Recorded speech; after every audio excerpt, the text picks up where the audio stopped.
People say that I'm a good salesperson, but I think it's actually because I'm not trying to sell you something. And I'm just like being very honest, right? You need to understand the workflows. You need to understand the business logic. You need to have the deep integration into the legacy systems in order to really achieve the goals. We are very lucky to live in an area where we're talking about the AI revolution is bigger than the industrial revolution, bigger than the internet. I completely bought into this. And we need to realize that we're just in the first innings of it.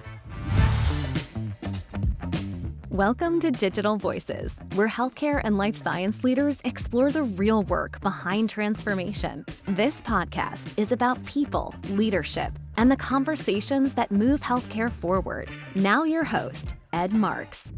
Welcome to another edition of Digital Voices. Thanks for listening and watching. I know you have a lot of different things you can be listening and watching, and we're going to make it worth your while because we have the most incredible CEO here with us from Hyro, Israel Krush. Israel, welcome to Digital Voices. Thank you so much for having me, Ed. Excited to be here.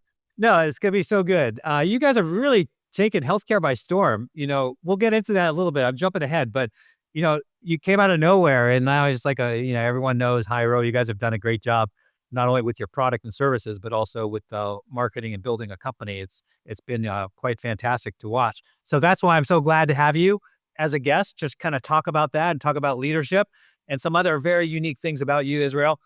But before we get too far, the most important question, what songs are on your playlist?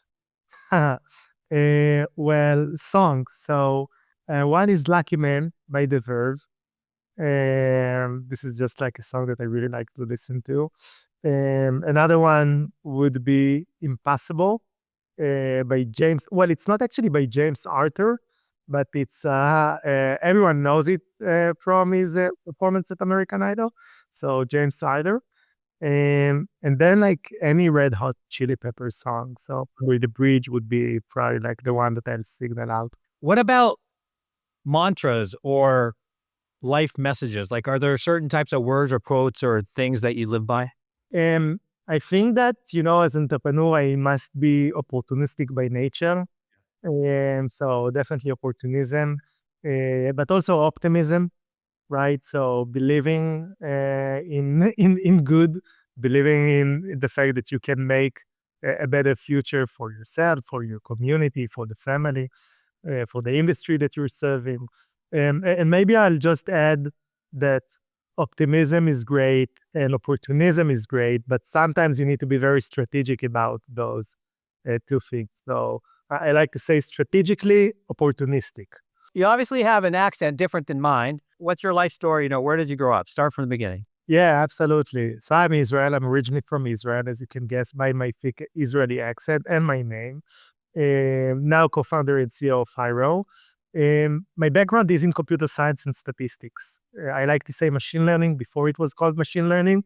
So spent my entire career or many years of my career in the Israeli tech ecosystem, which in Israel, by the way, like a lot of it starts in the army. It depends on where you went to. So I went to the intelligence unit, like an equivalent to the NSA if you'd want.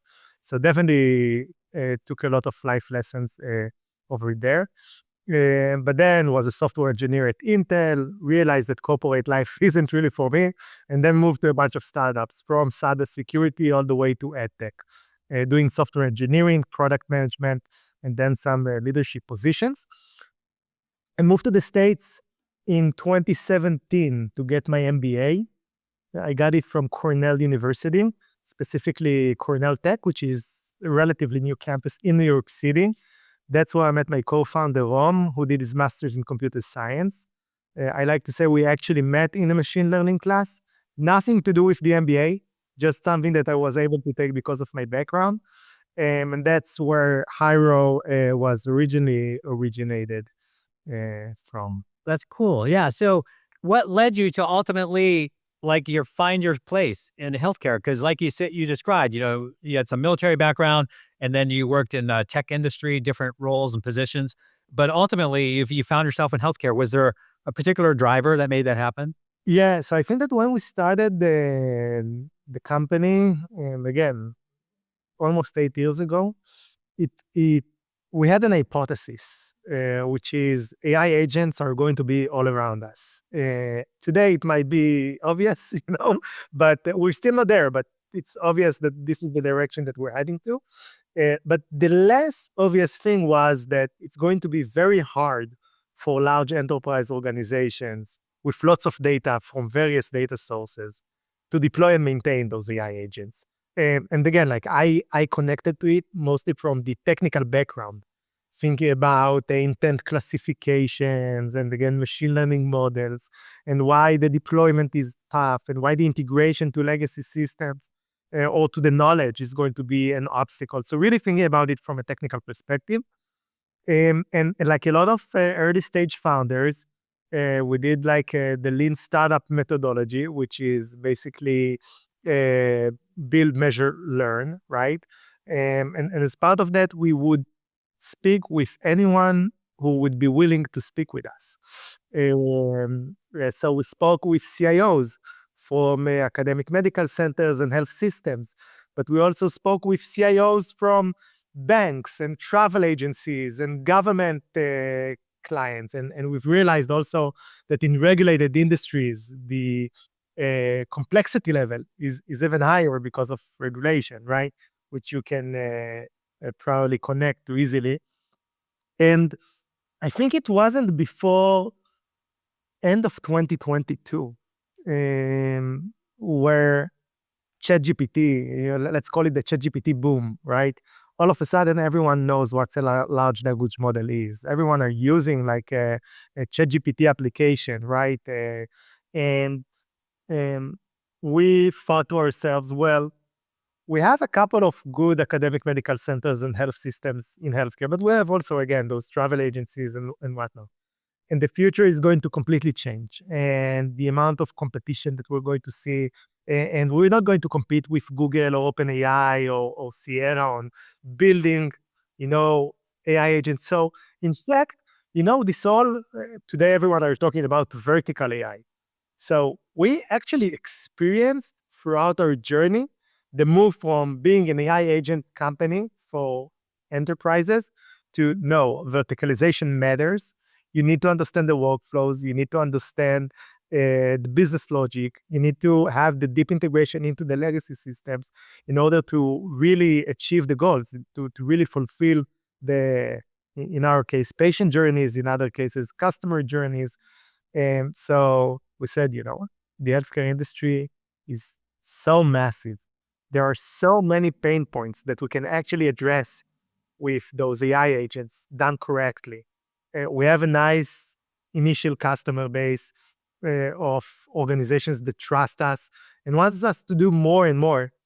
And we went all in on healthcare and became a digital health company focusing on patient access to care while also improving the operational efficiencies of health systems. And I do realize that this is, call it not the classical like entrepreneurial story in which I saw this problem for many, many years. And but I think it is capturing a lot of the entrepreneurial mindset with the lean startup methodology and with what I told you before about being strategically optimistic. Yeah, you mentioned you also served in the military. Were there some leadership things that you learned in the military that has helped you in your career? In Israel, military service is mandatory for boys and girls, by the way, at the age of 18, which is kind of crazy if you think about it, because until the age of 18, and for most people in their lives, like you're the center of everything. You decide where to go. Maybe your parents do, right? When you're minor, but you're the center of everything. And all of a sudden comes this big organization that puts you in, many processes to determine where you can serve. And all of a sudden, you're not the center of everything. So this is one big change and life lesson. I'm actually here to serve, in this case, my country versus myself. And I'm going to be wherever they want me and feel that I'm the best fitted. So that's one. The second piece is I got to go to an officer course and I commanded more than 50 people at the age of 21, 22. So think about it. Think about what I just said. Let's just, move the word commanded to managed. I managed 50 people at the age of 22. And by the way, manage them not 9 to 5, but we were serving at the base out of home. So we got to see our families 3 days every 2 weeks. So basically, I was their mother and father of 50. By the way, not 13 years old or like 12, like 18 years old. They're younger than me in 2 or 3 years. That's crazy. And I think that this type of responsibility in such a young age, and being able also to thrive in an environment in which people are constantly changing, and you are learning a lot from your peers, from your boss.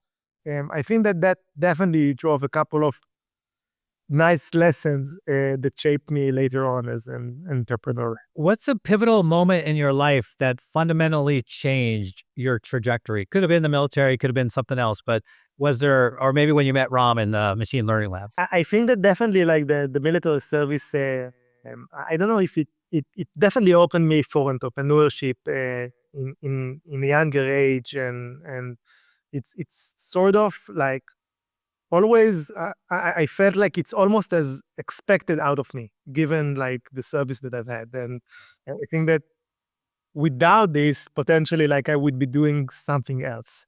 So I'm definitely humbled and grateful for this. And maybe like worth mentioning, I met my wife through my military service, and I met my best friends through my military service. Friends that we're still, keep in touch to this day.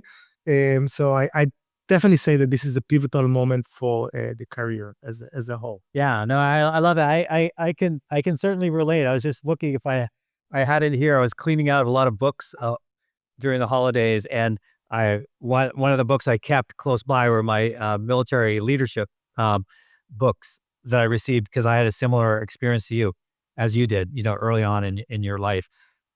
Was there a person in your journey? Again, could have been the last 10 years, could have been in the military, but a person in your journey that helped you see who you could be. You go along, you're 18 or 20 or sometimes 30, it's like you still don't see yourself as what you could be. But was there someone who believed in you before you believed in yourself? Well, definitely my parents, right? And my dad. Well, I don't know if it's definitely like, but I was very lucky to have the parents that I have.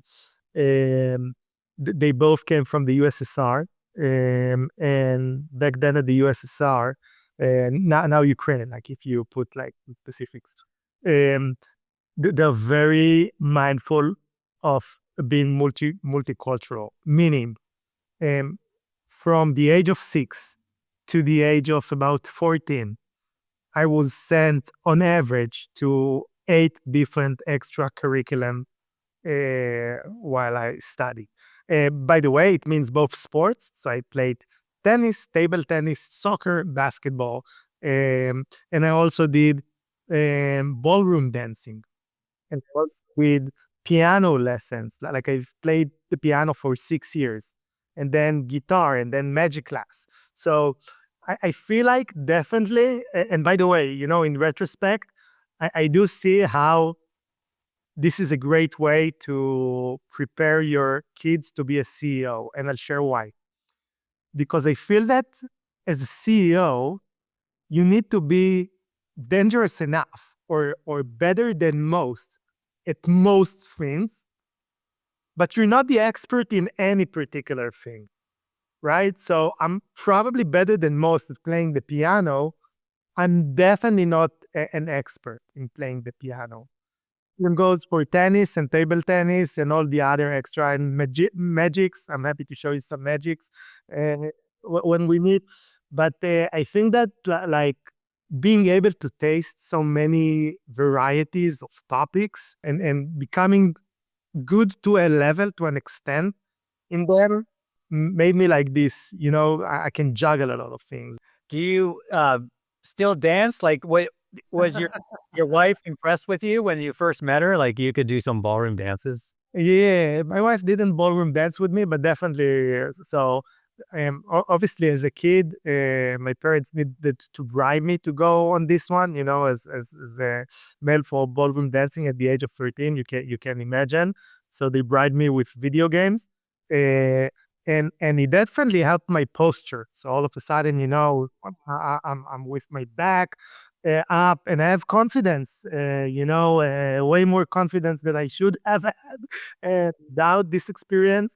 But I think that, yeah, probably I impressed my wife with my confidence, not with my ballroom dancing skills. Well, we already spoke a bit about Hyro, and I want to finish up on leadership. But for those who don't know much about Hyro, you already spoke a little bit about it, but tell us a little bit more. And what are one or two things like the average person you meet that doesn't know about Hyro? What are some of the unique things about? Thank you so much. I think that you've mentioned about the brand and the fact that we're doing a good job with marketing, which I agree. We have a terrific CMO and a marketing department. But I think that brand is way more than marketing, or way more than like the design and the website. I think that brand, part of it is the people. And I think that one thing that we've done very well is the culture that we've built within Hyro. We have core values, and again, this is not to be on a poster on the wall. They are on the wall, and we have posters for the values. But it's really the way that we hire. This is the way that we appreciate people. Now, end of year is coming. We have the Powers Awards. Like, we are superheroes, so we have powers. That the powers are our values. So P would be persistence prevails, which is my favorite one. Another one that a lot of people, customers, by the way, also people that chose not to be customers, like the most, is open book, no bullshit. And again, this is a way of life. This is not for a marketing slogan, right? If we're not going to be a good partner to you, I would tell it to your face. I don't think that we're going to be a good partner to you. And vice versa, right? So it doesn't mean be rude. It's just like, be very open about stuff, right? So I think that the R is relationships are everything. So I think that culture is a very strong piece of what makes Hyro great to work in as an employee. We're hiring a lot of folks, so welcome to check out the career page, but also great to be a partner of. So I think that our partners really appreciate us because of our values and what we stand for and how we operate, basically. So I think that this is the number one thing that really pops. Maybe if I can share another thing, which is we are a very details-oriented company. And that's also important for like healthcare and engagement and realizing that. And we are listening. We have 2 ears, 1 mouth. So we try to, in this podcast, I'm doing like a lot of talking, but usually on calls, I'm actually very quiet and I'm listening. And like a lot of the employees at Hyro are listening because we're very detail oriented and we're trying to understand the differences, the nuances, what you said versus what you really mean, because not everyone are open book, right? Completely. So I think that that's the other case, which is, if you think about it, is kind of unique with AI today, because AI companies today, they would promise like magics and like we do everything. And we're like, listen, we can do that. I don't know what other people are telling you, but this is not the state of the art or like what's out there today. So I think that it's maybe like under promising over delivering type of mentality, but it's very detailed oriented mentality. I love it. Like I said, you'll have a stellar reputation in the healthcare industry. Israel, you've had this great career so far, still a long ways to go, and this military experience in multiple different industries. What would you say are the one or two key skills that have helped you the most? Definitely what I just said about like being open book, right? I think that it's almost anti-selling. The the customers that wanted to work with us the most are the customers that I told them, listen, we're not a good partner to you. And I think that they appreciated this honesty, and I think that they've realized that I'm not selling. So um, people say that I'm a good salesperson, but I think it's actually because I'm not trying to sell you something and I'm just like being very honest, right? So I think that this is one thing that helped me throughout my career, right?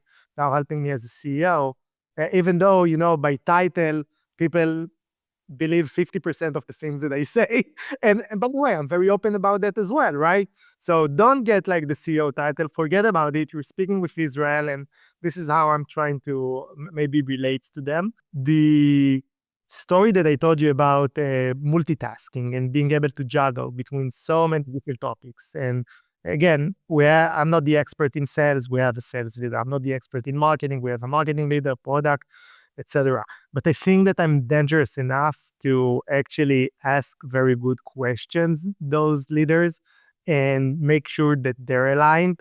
And I think that this is something that I'm also doing kind of well, and helps me throughout my career. Where do you go or what do you do when you feel like your creativity is being drained? So, everyone, deals with, so much action going on and you get drained a little bit. What do you do? Are there some practices that you hold on to that help you? Yeah, so like the famous Newton story with like the apple, like he went to the tree, some says the shower, and like they mixed it up.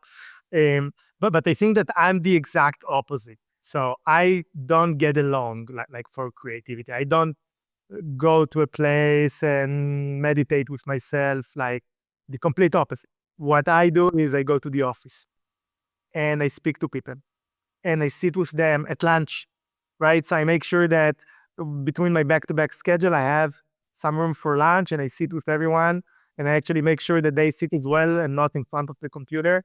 And like in these small talks, these corridor talks, being able to be in an environment of people that are talking about hockey and the weather and basketball, but all of a sudden also about like this pesky feature and this customer that isn't satisfied with us.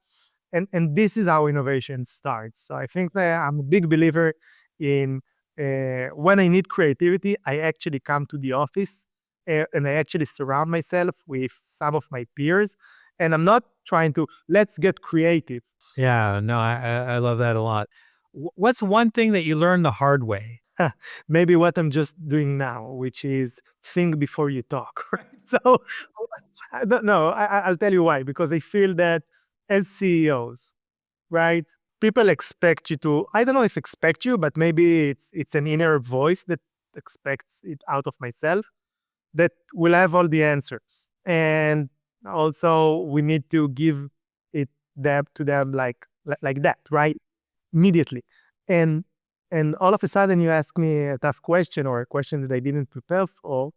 And I, the instinct is say something. Like you don't want this embarrassing like silence. And I'm like, no, I actually prefer to think for a moment, then give you an answer that I actually believe in, versus just shoot whatever like is in my head. And I think that I definitely had in the past like uh, situations in which I just said the first thing that came to mind, and it was definitely not the thing or the message that I wanted to make. And like this sentence about no second chances for first impressions. I think that's also no second chances for like failed first answers that you give in some sort. So I don't want to tell like the exact story that I think of. I definitely spoke too soon, too early, without fully thinking or materializing what I want to say. Learned the hard way, and since then, I'm they'll like people at Hyro would tell you that Israel's strategy in a conversation would be if the conversation is 30 minutes, be quiet for the first 20 minutes and then speak his mind. So, Yeah. No, I love that. That's a good one. I think that's a lesson that we've all need to learn or probably have learned. So, this is Israel has been amazing. We spoke about music, the Red Hot Chili Peppers, Lucky Man, Impossible, and we talked about sort of life messages, the optimism, opportunism, but all, being very strategic, creating great futures. And we talked about your life growing up and multifaceted. Your parents were very intentional, exposing you to a bunch of different things. And in the military, we talked about some of the leadership that you learn, with teamwork and early on responsibility and motivating young people. And then we talked about Hyro quite a bit, just the history of the company, how it was created, some of the ways that you operate. I love some of the things that you say about persistence prevails, open book, no BS. It sounds like a great culture that you've created. And then we talked about the leadership qualities that you've learned through the years that you take with you that we can all learn from. It's been a great conversation. What did we miss, or what would you like to double down on? I'll give you the last word. Yes, maybe just to connect everything that we've talked about with the state of healthcare and healthcare IT. I think that we are very lucky to live in an area where we're talking about the AI revolution as bigger than the industrial revolution, bigger than the internet. I completely bought into this. And we need to realize that we're just in the first innings of it, right? Think about, like, did someone talk about the industrial revolution 3 years after, I don't know, the first engine breakthrough or something like that? No, right? So we need to realize how big it's going to be, and no one can really predict the future. But I think that as part of it, connecting to all that we talked about, we need to be very strategic in the opportunities that we choose to pursue. But we also need to be very optimistic about this future and about the outcomes that it can bring, not for the operational efficiency of our health system, which is great, but mostly from a patient perspective. We're all patients. So I do believe that there is a huge opportunities in increasing patient outcomes, in improving patient outcomes. And as a patient, I'm very excited to find out more about it. Israel Krush, thank you for being a guest on Digital Voices. Thank you. It was lovely to be here and share my story with everyone.